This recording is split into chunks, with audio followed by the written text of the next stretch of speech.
तो हमने पिछले कक्षा में पढ़ा था कि इलेक्ट्रॉन का खोज कैसे हुआ, प्रोटॉन का खोज कैसे हुआ, न्यूट्रॉन का खोज कैसे हुआ, ठीक है। पॉजिट्रॉन हम लोग के बारे में नहीं पढ़ना था, तो हम इस पे ध्यान नहीं देंगे। चलते हैं थोड़ा सा हम आगे आगे थोड़ा सा कि हम आगे कौन सा टॉपिक पढ़ना है। जैसे कि हम लोग पढ़े थे क्या, कक्षा पढ़े थे, ठीक है, ऑर्बिट से, ठीक है। तो क्या होता है कि नाभि के चारों ओर के वृत्ताकार पथ को, इसमें इलेक्ट्रॉन क्या होते हैं, घूमते रहते हैं, ठीक है, चक्कर लगाते रहते हैं एक वृत्तापथ, उसे क्या कहा जाता है, कक्षा कहा जाता है। कक्षाओं को जो होता है K L M N O P Q R Q के द्वारा क्या किया जाता है, सूचित किया जाते हैं, ठीक है। नाभिक की और चार पहली जो कक्षाएं जो होती है वो क्या होता है, के होता है, ठीक है। अब थोड़ा सा अब चलता हूँ कि देखिए यहाँ पे ऊर्जाओं का क्रम है, क्या है, ऊर्जाओं का क्रम, K less than L less than M, L less than Q, ठीक है। अब यहाँ पे क्या हो रहा है कि क्यूरी, ठीक है।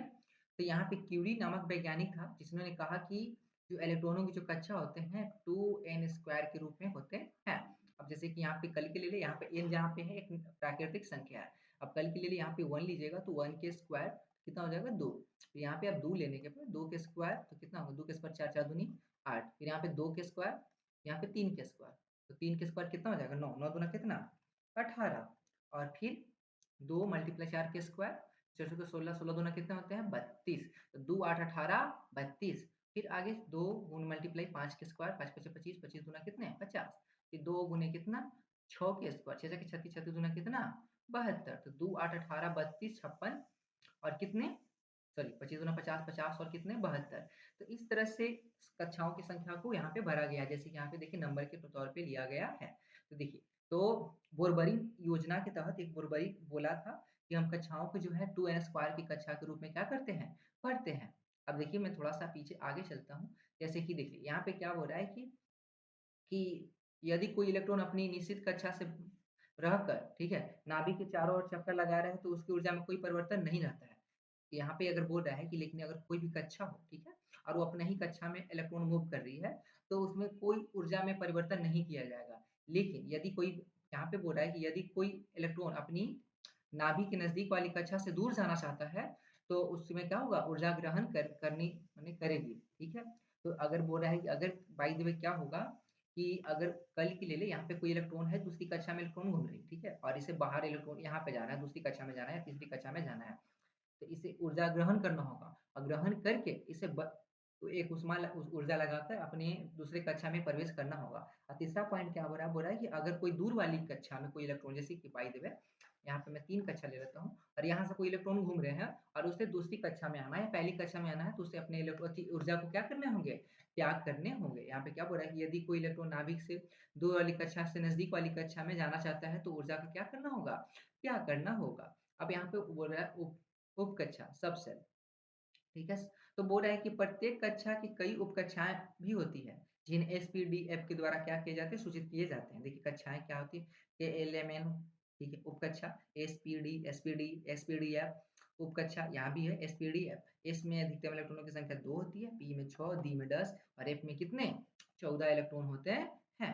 अब मैं थोड़ा सा आगे आ जाता हूँ। अब यहाँ पे क्या आता है, कक्षा, ठीक है। तो कक्षा क्या होता है कि नाभिक के चारों ओर का वह क्षेत्र जहाँ पे अधिकतम इलेक्ट्रॉन पाए जाने की क्या संभावना व्यक्त की जाती है, कक्षा कहलाता है। प्रत्येक कक्षा तथा उपकक्षा में उपकक्षा में कक्षों की अधिकतम संख्या निश्चित होती है, जो प्रत्येक कक्षा या उपकक्षा में उपस्थित अधिकतम इलेक्ट्रॉनों का आधा होता है। जैसे कि देखिए यहाँ पे एक हुंड व्यक्ति था, क्या था, हुंड वैज्ञानिक का नाम था। वो बोला कि किसी भी इलेक्ट्रॉनों को अगर जैसे एस में कितने इलेक्ट्रॉन होते हैं, 2 होते हैं, तो इसके जो होते हैं आधा बॉक्स बनेगा, क्या बनेगा, आधा बॉक्स, एक बॉक्स बनेगा, और उसमें पहला इलेक्ट्रॉन ऐसे भरेगा, दूसरा इलेक्ट्रॉन क्या भरेंगे, ऐसे। इसमें पी में कितने इलेक्ट्रॉन होते हैं, 6, तो पी के लिए कितने बॉक्स बने, 3। तो पहले ऐसे बोला गया कि आप पहले 3 बॉक्स बना लें, बनाने के बाद में 1 इलेक्ट्रॉन, 2 इलेक्ट्रॉन, और यहाँ पे 3 इलेक्ट्रॉन, फिर 4 5 और कितने, 6। इस तरह से इलेक्ट्रॉन भरा जाएगा। फिर डी में 10, तो देखिए डी में 5 और यहाँ पे ऐसे भरा गया है। अब यहाँ पे जैसे कि क्या क्या है, परमाणु संख्या, परमाणु द्रव्यमान है, और कुछ आविष्कारक है। जैसे कि आपको ये याद करने होंगे, ठीक है, जैसे कि hydrogen, helium, lithium, beryllium, boron, carbon, nitrogen, oxygen, fluorine, helium, sodium, magnesium, aluminium, silicon, phosphorus, chlorine, potassium, calcium, स्केडियम, titanium, rhodium, chlorine, magnesium, cobalt, निकल, कॉपर, जिंक। आपको 30 तक कम से कम याद करने ही होंगे, ठीक है, उसका संकेत, उसकी परमाणु संख्या और परमाणु भार भी याद करने होंगे। अब मैं आगे चलता हूँ थोड़ा सा। देखिए ये पॉइंट यहाँ तक खत्म हो गया, तो मैं आगे चलता हूँ। जैसे कि देखिए अब यहाँ पे कैल्शियम तक दिया है, ठीक है, अब हार्ट तक दिया हुआ है और मैं थोड़ा इसे इरेज कर लेता हूँ, ठीक।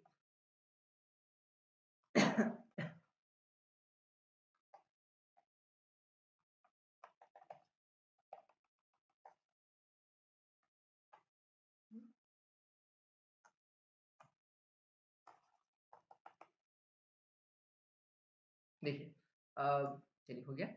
देखिए अब यहाँ पर बोल रहा है क्या कि परमाणु संख्या या परमाणु क्रमांक, ठीक है, तो इसके खोजकर्ता जो है मोस्ले हैं, ठीक है।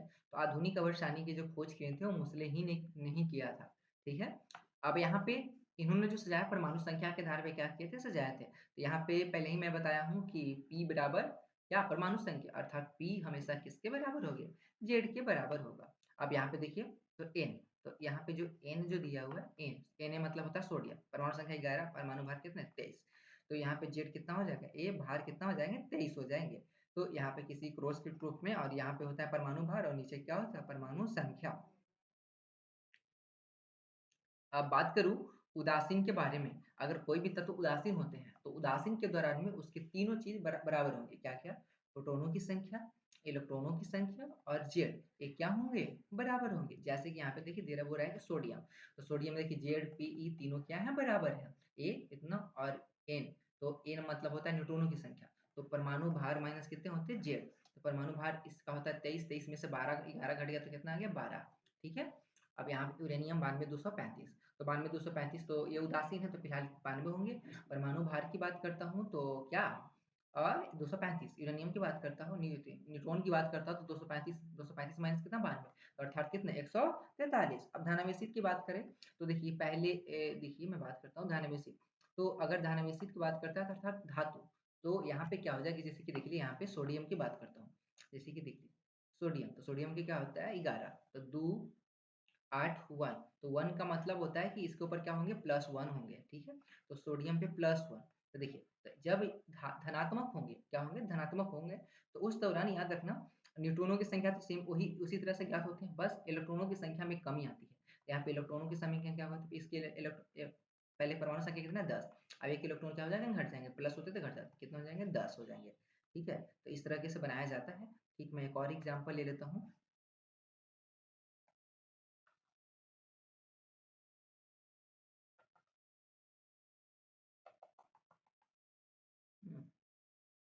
मैं थोड़ा सा इरेज है, पता नहीं क्यों कैसे नहीं हो रहा। चलिए मैं कोई बात नहीं, नहीं हो रहा तो मैं यहाँ पे एक और एग्जांपल ले लेता हूँ।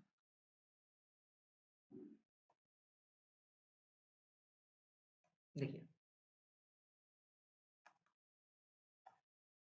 अ, चलिए देखिए अब यहाँ पे बात करता हूँ किसका, मैग्नीशियम का।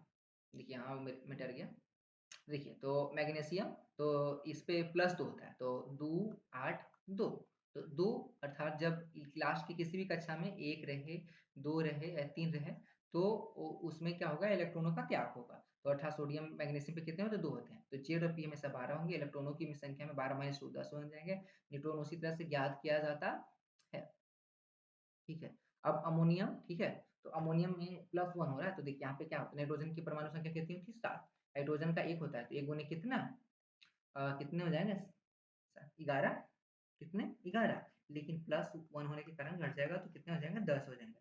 अब यहाँ पे ऋणावेशित की बात करते हैं, तो देखिए ऋणावेशित क्या होता है कि जब किसी भी तत्व के अंतिम कक्षा में कितने इलेक्ट्रॉन हो, 5 इलेक्ट्रॉन, 6 इलेक्ट्रॉन और कितने 7 इलेक्ट्रॉन हो, तो अगर 5 होगा तो -3 हो जाएगा, 6 होगा तो -2 होगा, 7 होगा तो -1 हो जाएगा। तो देखिए तो उस दौरान क्या होता है ऑक्सीजन, तो ऑक्सीजन के 2 और कितने होते हैं 6, 2 6 होने की वजह से इसके अंतिम कक्षा में कितने इलेक्ट्रॉन होना चाहिए 8, तो है कितना 6, तो 8 पूरा होने के लिए कितना लगेगा 2, तो इस कारण से ऑक्सीजन पे कितना होता है -2, तो इलेक्ट्रॉनों की संख्या में क्या होगा कि बस बढ़ोतरी होगी, बाकी सब उसी तरह से ज्ञात किए जाते हैं, भार जैसे आप ज्ञात करते हो। तो यहाँ पे क्या होता है न्यूट्रॉन, तो पहले 8 + 2 तो कितना हो जाएंगे 10, तो इस तरह से ज्ञात किया जाता है। यहाँ पे क्या है इलेक्ट्रॉनों की संख्या बराबर परमाणु संख्या प्लस आवेशों की संख्या, तो आवेश मतलब ये उस पे कौन से चार्ज है। तो यहाँ तक हो गया। अब यहाँ पे मैं बात करता हूँ, देखिए अ, जैसे कि बोल रहा है क्या कि कैल्शियम है, तो कैल्शियम का देखिए कैल्शियम सॉरी यहाँ पे गलत दे दिया है वहाँ पे, ठीक है। यहाँ पे कैल्शियम का 20 होता है, तो कैल्शियम के बोल रहा है कि इलेक्ट्रॉन, प्रोटॉन, न्यूट्रॉनों की संख्या ज्ञात करें। तो इस दौरान इलेक्ट्रॉन, प्रोटॉन, न्यूट्रॉनों की संख्या क्या हो जाएगी, जैसे कि पी और जेड हमेशा क्या होते हैं, बराबर होते हैं। इसमें प्लस 2 होने की, जैसे कि 2, 8, 2 और यहाँ पे 2 हो जाता है, जिस कारण से जो 2 इलेक्ट्रॉन होते हैं तो घट जाते हैं। तो न्यूट्रॉन क्या हो जाएंगे, 10 - 2 तो कितना हो जाएगा, 18 हो जाएंगे। अब यहाँ पे कैल्शियम कार्बोनेट, तो कैल्शियम कार्बोनेट में इलेक्ट्रॉनों की संख्या बोल रहा है कि कितनी होगी। तो इलेक्ट्रॉनों की संख्या क्या होगी, कितनी होगी, इसमें कोई उतना भारी काम नहीं है। जैसे कि देखिए यहाँ पे क्या गया है, तो इसकी परमाणु संख्या कितनी होती है, 20, ठीक है। कार्बन की कितना होता है, 6 और ऑक्सीजन की कितना होता है, 16। अब यहाँ पे देखिए 8 होता है, 8 में कितने से गुना हो जाएगा, 3 से। तो इस दौरान क्या हुआ, देखिए, तो अब यहाँ पे इलेक्ट्रॉनों की संख्या क्या हुआ कि 20 प्लस 6 प्लस 8, यहाँ पे सब कुछ जोड़ दिया गया, तो ये क्या ज्ञात हुआ, इलेक्ट्रॉनों की संख्या। अब यहाँ पे ये मतलब क्या होता है, भार, ये टोटल यहाँ से डबल डबल कर दिया गया और भार ज्ञात किया हुआ। तो इसमें इलेक्ट्रॉनों की संख्या कितनी आएगी, 50 और भार कितना आएगा, 100 आ जाएगा। अब यहाँ पे H2SO4, तो H2SO4 में बोल रहा है कि इलेक्ट्रॉनों की संख्या और भार क्या होंगे। तो देखिए यहाँ पे इलेक्ट्रॉनों की संख्या 50 और भार कितने आएंगे, 98 आएंगे। देखिए हाइड्रोजन की कितना होता है, 1 गुने 2, सल्फर का 16 प्लस ऑक्सीजन के कितने होते हैं, अब यहाँ पे देखिए सल्फर 16, फिर यहाँ पे क्या बोल रहे हैं, यहाँ पे क्या होगा कि ऑक्सीजन के कितने होते हैं, 4, यहाँ पे 8, 8 गुने कितने, 4, ये आगे लिखा गया है, जबकि इसको 8 गुने 4 होना चाहिए था। और यहाँ पे जोड़ के ला दिया है 50 और भार क्या होते हैं, डबल डबल, यहाँ तो आ जाएगा 98। अब यहाँ पे बोला CO3, देखिए, तो यहाँ पे CO3 में इलेक्ट्रॉनों की संख्या कितनी होगी, ऑप्शन के तौर पे चलता हूँ। तो देखिए CO3 में इलेक्ट्रॉनों की संख्या कितनी होगी, तो कार्बन के कितने होते हैं, 6 और 16 के कितने, तो 16 गुने कितना, 3, 16 के कितना होते हैं, 48, 48 से 6 कितने होते हैं, 54 इलेक्ट्रॉनों की संख्या। तो देखिए यहाँ पे क्या हो जाएंगे, 54 और 16 3 48, 48, अच्छा 54, अब 54 और 2 इलेक्ट्रॉन क्या हो गए, घट गया। कार्बन की परमाणु संख्या 6, थोड़ा सा मैं, देखिए, तो कार्बन कितना था, 6। अब यहाँ पे क्या होते हैं, मैं गलती बना दिया, यहाँ पे 16 नहीं होगा, यहाँ पे 8 ही होगा ना। तो देखिए यहाँ पे क्या होगा, 6 प्लस ऑक्सीजन की परमाणु संख्या 8, अब इसमें कितने हैं, 3, तो 3 और 2 प्लस है, तो प्लस माइनस है, होने की वजह से क्या होता है, जुड़ जाते हैं। तो इसमें 2 जुड़ जाएगा, तो कितने हो जाएंगे, 32 हो जाएंगे। अब भार की बात करें तो इस पे डबल डबल करके आपको क्या करने हैं, ज्ञात कर लेने हैं। अब यहाँ पे बोल रहा है कि CA3PO4 का हॉल्ट व्यास का द्रव्यमान क्या होगा। देखिए मैं आगे बात करता हूँ थोड़ा सा, तो देखिए यहाँ पे, तो कैल्शियम की कितना होता है, 40, तो 40 गुने 3 प्लस ओपन छोटी कोष्ट या ब्रैकेट के तौर पे देते हैं फास्फोरस, तो फास्फोरस की कितना होता है, 16, तो 16 दूना 31, मतलब 31 32 होता है, तो इसके द्रव्यमान कितना होता है, 31 प्लस ऑक्सीजन की कितना होता है, 16, 16 गुने 4 और टोटल के कितना, 2 से गुना हो जाएगा, ब्रैकेट के पूरा से गुना हो जाएगा, तो 40 दूना 120 और यहाँ से हो जाएगा 95 दूना कितना, 190, टोटल को जोड़ दिए कितना हो जाएगा, 310। तो उसी तरह से यहाँ से परमाणु भार ज्ञात किया गया है। अब यहाँ पे बात करता हूँ जल में इलेक्ट्रॉनों की संख्या क्या होगी। तो देखिए जल में इलेक्ट्रॉनों की संख्या टोटल क्या करना है, 10, हाइड्रोजन कितने होते हैं, एक, एक गुने दो, तो 2 और 8, तो कितने, 8 और 2 10, और यहाँ पे भार कितने हो जाएंगे, 16, ठीक है। अब डी भारी जल का सूत्र होता है, यहाँ पे बोला है कितना होंगे, उतना ही होगा। अब यहाँ पे बोला है कि HH1 में इलेक्ट्रॉनों की संख्या क्या होगी, ठीक है। इसे नवजात हाइड्रोजन कहा जाता है, ठीक है। तो इस दौरान क्या होता है, इसमें न्यूट्रॉनों की संख्या क्या हो जाती है, 0 हो जाती है, क्योंकि यहाँ से 1 - 1, तो एक पूछा जाता है कौन ऐसा तत्व है जिसके न्यूट्रॉन नाभिक में न्यूट्रॉन न्यूट्रॉन क्या न्यूट्रॉन नहीं होते हैं, तो हाइड्रोजन होते हैं, ठीक है।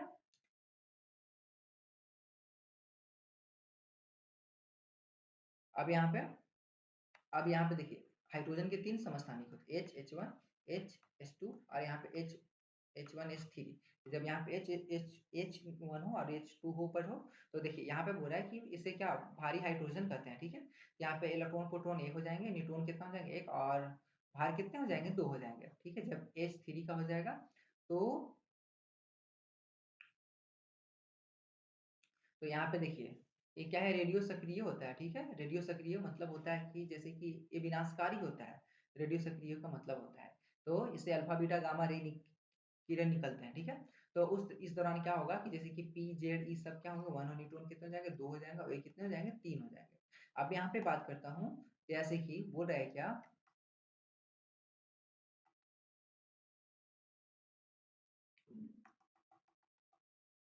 देखिए अब यहाँ पे बोल रहा है कि CSO3 में कार्बन का प्रतिशत कितना होगा। तो देखिए इस दौरान क्या करना हो, कार्बन की प्रतिशत की मात्रा बोले तो सबसे पहले कार्बन को ऊपर, और टोटल द्रव्यमान क्या हो जाएगा, कुल द्रव्यमान, कुल द्रव्यमान गुने क्या, 100%। ठीक है, परसेंट देखिए यहाँ पे क्या कर देना, गुना कर देना है। तो देखिए इस दौरान क्या हो रहा है, जैसे कि यहाँ पे बोल रहा है कि इसकी प्रतिशत क्या होगी। तो देखिए यहाँ पे आपको टोटल द्रव्यमान ज्ञात करना होगा। तो मेरा टोटल द्रव्यमान कितना आया, 100। अब कार्बन के द्रव्यमान कितना होते हैं, 12। तो 12/100 गुने कितना, 100। तो 100 से 100 कट गया, इसमें कार्बन कितना प्रतिशत है, 12% है। ठीक है, तो इस दौरान हम किसी भी यौगिक का परसेंटेज ज्ञात करेंगे। अब यहाँ पर बोल रहा है कि यूरिया में, ठीक है, यहाँ पे नाइट्रोजन का प्रतिशत क्या होगा, तो आपको टोटल का द्रव्यमान ज्ञात करना। टोटल द्रव्यमान कितने आया, 60। अब नाइट्रोजन के बोल रहा है, नाइट्रोजन के भार कितना होता है, 14। तो 14 गुने 60 गुने कितना, 100। अब इस दौरान क्या होता है, आप काट दो। तो यहाँ से अगर काटोगे तो देखिए यहाँ से एक जीरो से एक जीरो कट गया, यहाँ से कितने बार में, 5 बार में। यहाँ से गुना कर दिया, गुना करने के बाद क्या हुआ, काट दिया, कितना है, 44%। इसमें नाइट्रोजन कितने हैं, 44% है। अब यहाँ पे थोड़ा सा आ जाता हूँ, न्यूमेरिकल टाइप के है, जैसे कि यहाँ पे क्या बोल रहा है कि CA3PO4 में हॉल्ट वाइस में फास्फोरस में क्या बोल रहा है कि फास्फोरस का प्रतिशत कितना होगा। तो फास्फोरस कितना होता है, देखिए तो फास्फोरस, तो इस दौरान आपको थोड़े से याद रखने होंगे, जैसे कि देखिए यहाँ पे तो हॉल्ट वाइस है ना। तो देखिए तो फास्फोरस के परमाणु भार कितना होता है, 31। इस दौरान आपको भार ही लेना हो, तो भार होता है 31। अरे बाहर कितना है, 2। तो 31 से गुना हो जाएगा तो कितना हो जाएगा, 62। तो देखिए 62 ऊपर है, इसका टोटल भार कितना है, 310। तो 62/310 गुने कितने, 100। यहाँ से कट गया, और कटने के बाद यहाँ से कट गया कितना, 5 बार में। ठीक है, 20/25 100। ठीक है, तो कितना आ गया, 20% क्या है, फास्फोरस है। अब आगे की चलता हूँ। अब यहाँ पे क्या बोल रहा है कि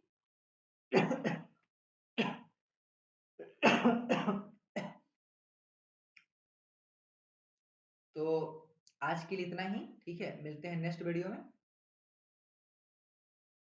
देखिए यहाँ तक 2 PDF 2 पेज तक कर लेता हूँ। ठीक है, यहाँ पे क्या बोल रहे हैं कि बोल रहे हैं कि 30 ग्राम कार्बन में क्या ऑक्सीजन की उपस्थिति को पूर्ण रूप से क्या, पूर्ण रूप से जलाने पे कितना परसेंट कार्बन डाइऑक्साइड बनेगा। तो देखिए यहाँ पे करना क्या है, इस यहाँ पे कितना बनेगा, तो कार्बन डाइऑक्साइड, यहाँ पे क्या है, कार्बन प्लस जो कार्बन है, C+O2, तो क्या बनते हैं, CO2 बनते हैं। ठीक है, तो C+O2 से निर्माण होता है CO2। तो यहाँ पे क्या होता है कि इसका टोटल का द्रव्यमान ज्ञात करना है। तो टोटल के द्रव्यमान कितने आ गए, 44। ठीक है, अब यहाँ पे कितने आ गए, 44। अब यहाँ पे टोटल 44 आ गया। देखिए 44 कैसे, CO2। तो देखिए C का कितना होता है, 12। इसका कितना होता है, 16।